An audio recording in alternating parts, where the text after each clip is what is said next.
Esa tendencia que ya tenía Faraón a la arrogancia se hizo más fuerte cuando comenzó a ver que todo su sistema de creencias se comenzó a derrumbar ante sus ojos. Pero también nosotros actuamos con lo que tenemos en nuestro corazón. Cuando dejamos de escuchar la voz de Dios, nuestro corazón se vuelve duro.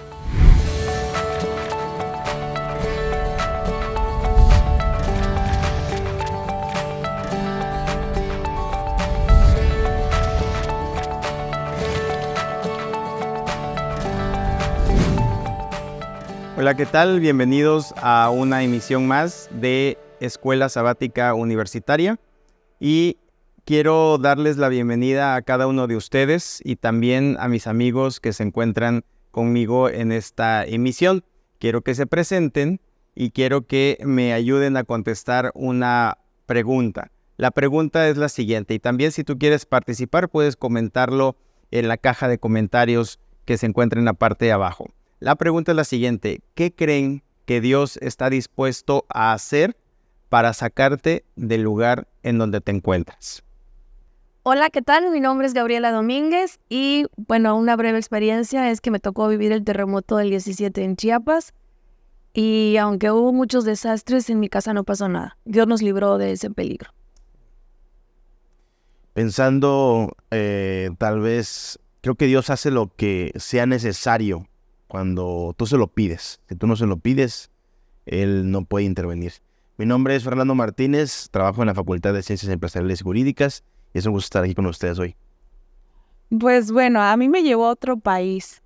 Tuve este éxodo en mi vida donde tuve que mudarme de donde estaba porque iba a iniciar una nueva etapa en la vida. Estaba iniciando la adolescencia, así que tuve que mudarme a otro país, a un lugar más seguro donde pude crecer espiritualmente también. Así que bueno, soy Elisa Mena y es un gusto estar de nuevo aquí con ustedes. Mi nombre es Oscar Díaz y contestando la pregunta, me recuerda mucho a Josué cuando le pidió a Dios que detuviera el sol. El problema es que él no se estaba dando cuenta qué es lo que estaba pidiendo. Pidió que la tierra se parara, que el universo se parara y que todo se parara y Dios le concedió lo que él pidió. Dios está dispuesto incluso a parar el universo para venir a ayudarte.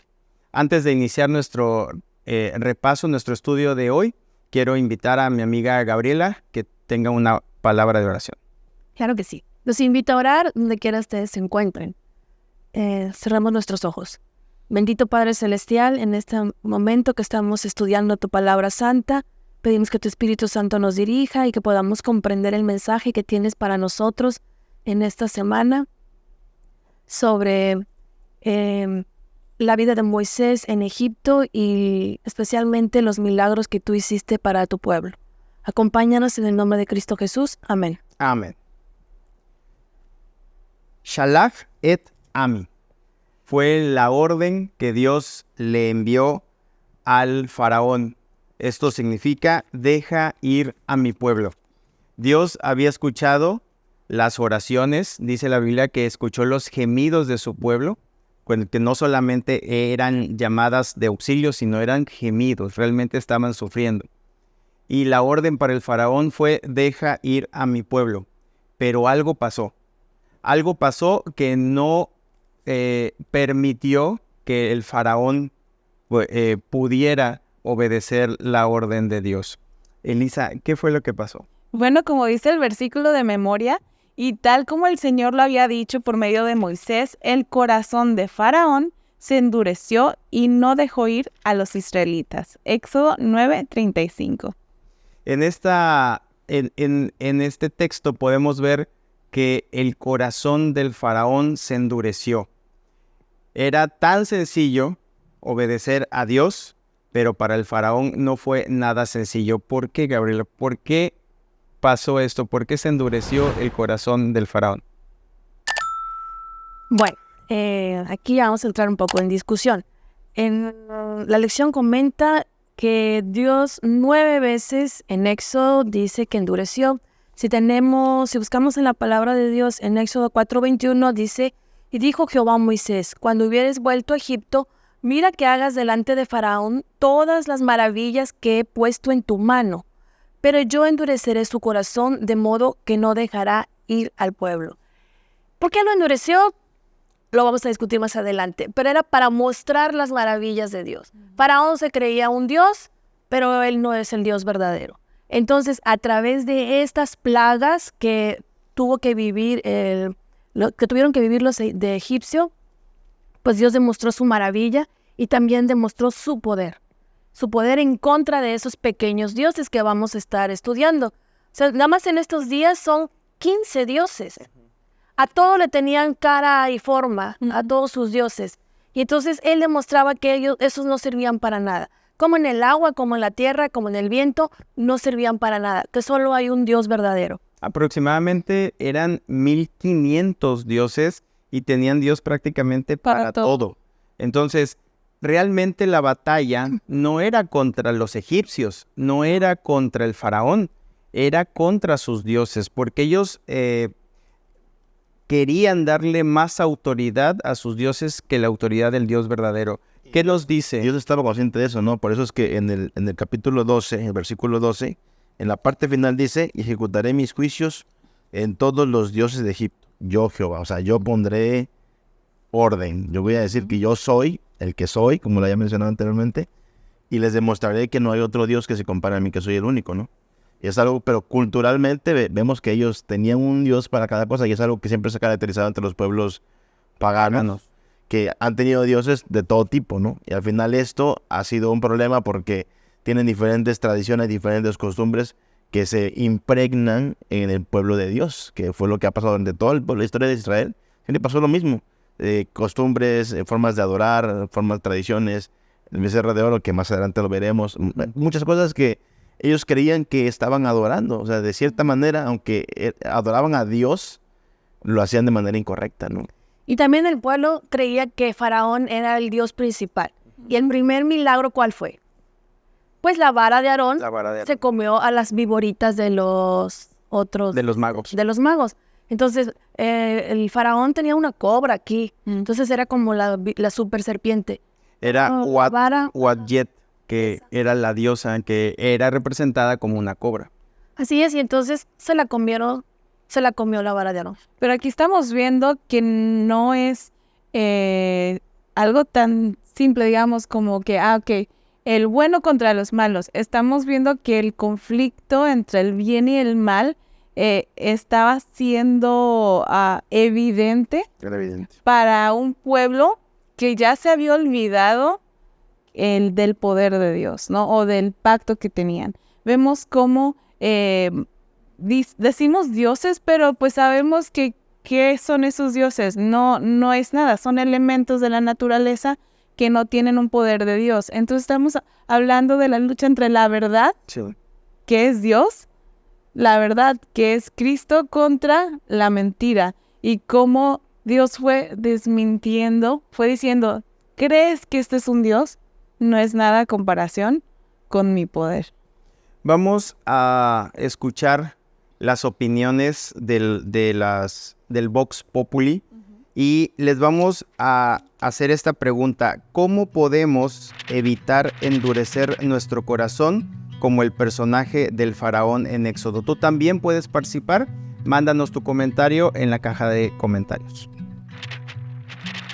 Teniendo una comunión con Dios para poder ablandar nuestros corazones. Número 1, siendo conscientes de nuestra posición, ¿no? Siendo humildes, no queriendo controlarlo todo el tiempo. Y sobre todo, no normalizar este factor de estar siempre todos rígidos o teniendo siempre la razón, sino mantener una perspectiva de apertura, de considerar las evidencias como algo que puede cambiar nuestra opinión y sobre todo de mantenernos tal vez vulnerables también en el sentido de poder aceptar que las cosas pueden ser diferentes a nuestro criterio. Recordando los llamados que Dios ha hecho en nuestra vida a través de eventos y experiencias. Teniendo comunión con Dios, creo que una estrecha relación con Dios a través de la lectura de la Biblia, de la oración, de la ayuda a los demás, es una manera activa en cómo nosotros podemos estar en estrecha comunión. Si dejamos de hacer esas cosas, bueno, creo que nuestro corazón va a irse endureciendo cada vez más. ¿Qué opinan ustedes? realmente endureció su corazón, Dios endureció su corazón, las situaciones endurecieron su corazón. ¿Qué fue lo que pasó? Me gustaría que ustedes también participaran y vamos a escuchar la opinión de mis amigos. ¿Qué creen que pasó? ¿Realmente se endureció? ¿Él endureció? ¿Dios endureció su corazón? ¿Qué fue lo que pasó? Bueno, a mí se me viene a la mente aquellas situaciones en las que te dicen, haz esto, y tú por querer seguir la contraria, pues haces todo lo contrario, ¿no? Entonces, especialmente en aquella etapa de la adolescencia, donde crees que sabes más, donde ya te sientes independiente, donde crees que tienes mayor madurez que tus padres y entonces entras en esta rebeldía. Resulta que el corazón de Faraón tenía... No era adolescente, Faraón. No era adolescente, pero se supone que los que tienen estos estatus en el poder muy altos tienen características, digamos, narcisistas, arrogantes, porque era alguien que se creía Dios. Era la máxima autoridad de su Se momento. creía Dios, exacto. La nación más fuerte. Más Entonces, aquí, esa tendencia que ya tenía Faraón a la arrogancia, simplemente se potenció, o se hizo más fuerte cuando comenzó a ver que todo su sistema de creencias se comenzó a derrumbar ante sus ojos. Todo lo que él siempre habría creído comenzó a caerse y en lugar de ir hacia la humildad y reconocer, dijo no, a mí no me pueden decir qué creer o qué no creer y se fue endureciendo más. Todos tenemos algo que se conoce como libre albedrío.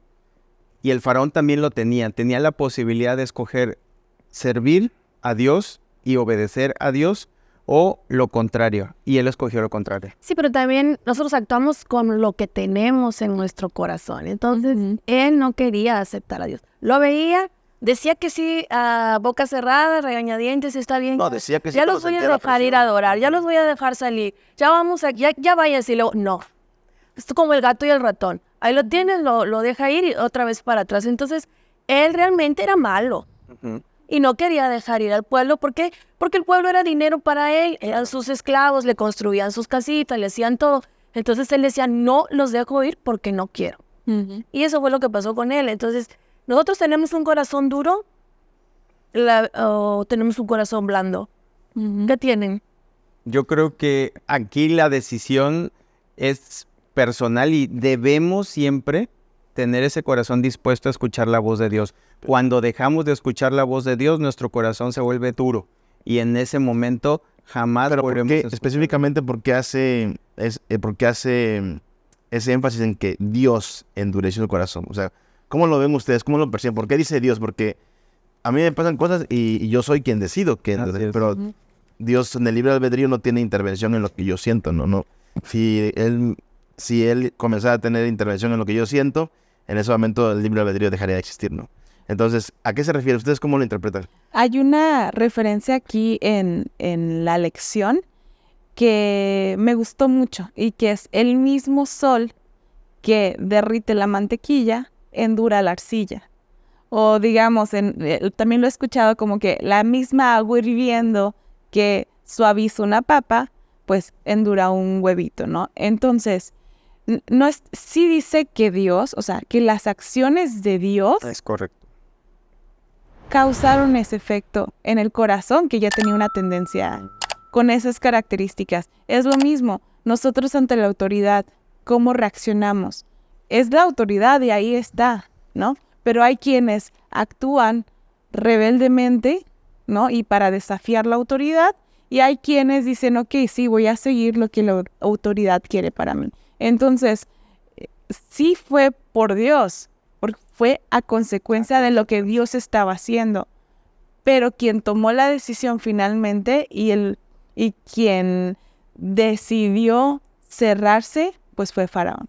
El autor del comentario de la lección dice lo siguiente: fue su decisión, su desobediencia voluntaria, lo que lo hizo colocarse a sí mismo más allá de la gracia divina. Su carácter quedó fijado. El llamado divino a que permitiera a los israelitas adorar al Dios viviente no hizo más que atizar el fuego de la rebelión que ya ardía en su corazón contra el Todopoderoso y su siervo Moisés. Entonces, mucho cuidado, amigos, en qué posición te colocas frente a lo que Dios dice. O vas a obedecer lo que Dios dice o vas a ir en contra, pero ir en contra tiene sus consecuencias. Y precisamente de esas consecuencias queremos platicar con ustedes. Dios envió plagas y estas plagas afectaron el sistema de creencias de los egipcios.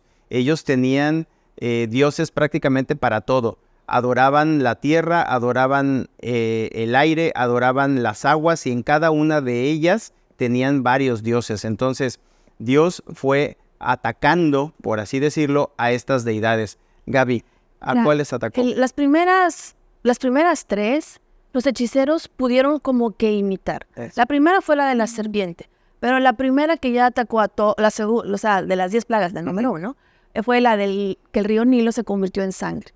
Y entonces, porque el río Nilo lo tenían como el dios de vida. Y entonces todo, si se puede ver, todo está bonito alrededor del Nilo, verde, es productivo, pero se convirtió en sangre y todo murió. Y entonces, ¿qué hizo la gente? Tuvo que perforar porque todo era sangre. Entonces, ahí su dios de vida era muerte, se descartó. Luego, las ranas. Las ranas también eran otro dios, la diosa Eket, y también hubo un montón de ranas ahí y al final luego murieron, y una pestilencia y todo. Y eso también lo imitaron los hechiceros. Hasta ahí llegaron. Ya no Después, con las otras plagas que ahorita va a comentar Elisa, ya no pudieron seguir imitando. Entonces, los primeros dioses que ellos adoraban, que según creían que daba vida, daban muerte ahora. Es correcto. Demostrando que Dios es el único que te da la vida. Es correcto. Y nuevamente, tanto el pueblo de Israel, porque algunos ya habían caído obviamente pues en idolatría, para prueba de ello pues síganos viendo, más adelante veremos. Tanto el pueblo de Israel como el pueblo egipcio, como el mismísimo faraón, comienzan a entrar en este conflicto de, como mencioné anteriormente, todo lo que habían creído desde siempre se estaba derrumbando ante sus ojos. La tercera plaga no dice exactamente qué bichito, pero de la tierra, o sea, el polvo se convirtió, como mencionábamos antes de entrar al aire, en bichos. O sea, la tierra se convirtió en cuanto bichito hay. Y esto resulta que también la tierra lo consideraban una deidad, el dios Geb, que de ahí comienza pues más a cuestionarse, ¿no? ¿Será que este es un dios? ¿No? Me imagino que muchos egipcios comenzaron a cuestionar la autoridad de Faraón, comenzaron a cuestionar la autoridad de sus líderes religiosos. Y por último tenemos las plagas que afectaron al aire, pero eso lo vamos a ver en un momento. Vamos a escuchar a nuestro experto que nos va a hablar acerca de cómo nosotros interpretamos el nombre divino Yo Soy el que soy. Este es un tema central, no solo en la narrativa del Éxodo, sino en el Antiguo Testamento, porque estamos hablando del nombre de Dios. Y ese nombre son 4 letras en hebreo, 4 consonantes, que para los judíos era y es tan sagrado que ellos no se atreven a tratar siquiera de pronunciarlo. Lo que los exégetas y los masoretas hicieron a lo largo del tiempo fue siempre usar la palabra hebrea Adonai. Pero sí sabemos que esa palabra, esas 4 letras vienen del verbo ser, hayah en hebreo. Y lo que está diciendo el texto aquí en ese nombre divino de Dios es que Dios es el ser en sí mismo. Él existe por sí mismo. De allí que entonces hace un juego de palabras. El nombre de Dios está conectado en el hebreo también con yo soy el que soy. Alguna traducción sugiere que el nombre debe entenderse como el eterno. Esto habla de que Dios es único. Dios tiene existencia antes, en ese momento y después, y que esa existencia, esa vida proviene únicamente de Él.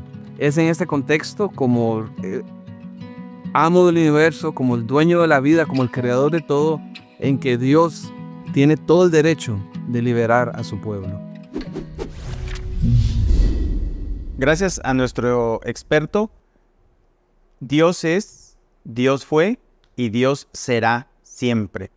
Coméntanos, ¿cómo has vivido esta experiencia con Dios en tu vida? Aquí en la caja de comentarios. Y en esta ocasión quiero que me platiques qué fue lo que pasó cuando Dios atacó a los dioses que tenían que ver con el cielo. Bueno, en esta ocasión la diosa egipcia era Nut, que era la diosa del cielo, perdón.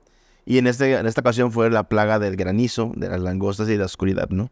Entonces, yo creo que la que puntualmente terminó por derrotar fue definitivamente de la oscuridad, ¿no? Que fueron 3 días que el pueblo de Egipto estuvo en total oscuridad. No sé si ustedes han vivido alguna vez un eclipse.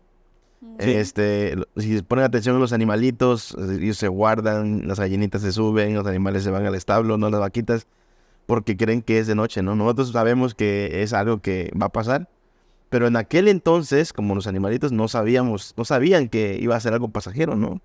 No sabe si es por siempre, si va a durar meses, si va a durar semanas, había mucha incertidumbre, ¿no? Entonces ustedes se pueden imaginar el miedo que tenían y la gente seguramente se volvió loca, estaban orando y orando porque no sabían cómo explicar de que de repente no hubiera sol, ¿no? Y por 3 días. Y por 3 días, o sea, Cuando no había nada, o sea, no podías, ya estaban aquí y no podías ver nada, entonces Y lo curioso también es que el pueblo de Israel, comían. ellos sí tenían luz, pero el pueblo egipcio no. Entonces, es una forma clarísima en la que Dios muestra su autoridad, muestra su dominio, y no había forma de refutar que el poder de Dios era evidente, ¿no? Y sobre el dios más venerado, por así decirlo, que era el sol. Y entonces ahí fue directo a lo que ellos más adoraban o que se creían incluso parte del dios sol, ¿no? Como el faraón. Así que se me hace muy interesante que esto, ¿cómo lo replican? No había forma de poder replicar algo tan poderoso como esto. Y los egipcios, ¿no? La Biblia dice que Faraón, cuando veía esto, mandaba a traer a Moisés, porque su corazón, pues, se veía, ahora sí que emblandecido, podríamos decir, momentáneamente. Así es. Pero una vez que pasaba ese hecho, esa plaga, volvía a endurecerse, ¿no? Porque entonces tenía miedo y el miedo te remueve todas las Volvía emociones. su orgullo, ¿no? Y su orgullo entonces regresaba y decía, no, ese fue, no, yo voy a poder más. Y les fue cediendo de poco a poco, ¿no? Conforme su orgullo le permitía. Y también como estaba, no sé, lo mandaba a llamar a Moisés y luego tenía sus hechiceros, pero aquí ya no estaban los hechiceros, ya Dios sarna, ya tenían tumores en la piel, o sea, los pobres también estaban sufriendo y ya no tenían ganas de andar haciendo show, porque eran puras cosas de química lo que ellos hacían. Entonces aquí ese momento ya estaba Faraón solo y por poco se doblaba y por poco se doblaba, pero me gusta un versículo que está en Éxodo 9:16 que dice, y a la verdad, yo te he puesto, esto para Moisés, para mostrar en ti mi poder y para que mi nombre sea contado en toda la tierra. O sea, hasta hoy estamos hablando de las plagas. Y también el pueblo hebreo sigue hablando de las plagas y todos reconocen las plagas. O sea, es para que su nombre sea ensalzado. Es que Ahí se acabaron los dioses. En el Éxodo es donde se vivieron, o sea, son los eventos más extraordinarios que hay en Milagros toda la muy Biblia. grandes. Sí, son tan grandes y tan evidentes, o sea, desde las plagas que son algo tan significativo y tan relevante que hasta las sigo mencionando hasta el día de hoy como eventos totalmente milagrosos y irrefutables, ¿no? La ciencia ha querido explicar durante mucho tiempo estas plagas y dicen, no fue un eclipse que duró 3 días. No, imposible. No es que fueron langostas, que las trajo el viento, sí, pero el mismo viento se las llevó. Cuando Moisés habló. Así es. Y luego, cuando cae granizo, pero junto con granizo cae fuego. Entonces, imposible que en el cielo caiga granizo y caiga fuego también. Entonces, ¿qué fue lo que pasó ahí? Solamente la mano y el poder de Dios dando y demostrando su autoridad en el mundo. Y haciendo hasta lo imposible para que su pueblo fuera liberado. Pero aún así, Faraón no quiso. Yo creo que cada vez que pasaba esto y después Dios, bueno, decía, está bien, ya te arrepentiste, déjame, quito la plaga, se acordaba de que tenía una reputación que cuidar Faraón, ¿no? No, soy Dios aquí en la tierra, así que ¿cómo puede ser más que yo? Y ahí es donde yo siento que fue endureciéndose más, ¿no? Porque quería reforzar la identidad que él tenía. Pero por otro lado veo la misericordia de Dios al mostrarle a su pueblo que Él era Dios, que Él era el único Dios. ¿Y cuántas veces Dios no hace milagros, ¿no? O no nos demuestra su cariño, su amor y nos refuerza que está con nosotros a través de circunstancias que ni esperamos o que pensamos que son para mal, pero cuando vemos se tornan en una bendición en nuestra vida. Las primeras plagas cayeron a todos, pero después de la tercera, cuarta, quinta, el pueblo hebreo era libre, estaba libre, porque ellos ya habían visto y veían a los demás. Pero ¿no creen que también alguno que otro egipcio empezó a abrir los ojos y su corazón se ablandó? Cuando el pueblo de Israel salió, no solamente salieron ellos, salieron varios egipcios, porque incluso hubo gente que participó en esta recolección de los objetos de oro y ellos simpatizaban con los israelitas, incluso salieron también parte del pueblo egipcio. Hubo gente que sí fue tocado por el poder de Dios, su corazón fue tocado y su vida cambió, ¿no? Y también para bien. No nada más en ese momento histórico, sino también a la conquista de Canaán, también los pueblos sabían de lo que Dios había hecho 40 años atrás. O sea, fue tanto lo que Dios obró que se corrió la voz décadas después. ¿Qué hubiera pasado si Faraón se hubiera convertido? Algo maravilloso. Pues que lo piensen, ¿eh? Otra historia mundial hubiera sido. Coméntenos ahí en la caja de comentarios, ¿qué creen ustedes que hubiera pasado si Faraón hubiera aceptado la orden divina? Amigos, pues muchísimas gracias por haber estado con nosotros en este programa. Gracias por escucharnos y recuerden siempre, su corazón tiene que estar blando a la voz de Dios. Jamás endurezcan su corazón, porque traerá consecuencias terribles para su vida. Que Dios les bendiga y nos vemos en la próxima emisión.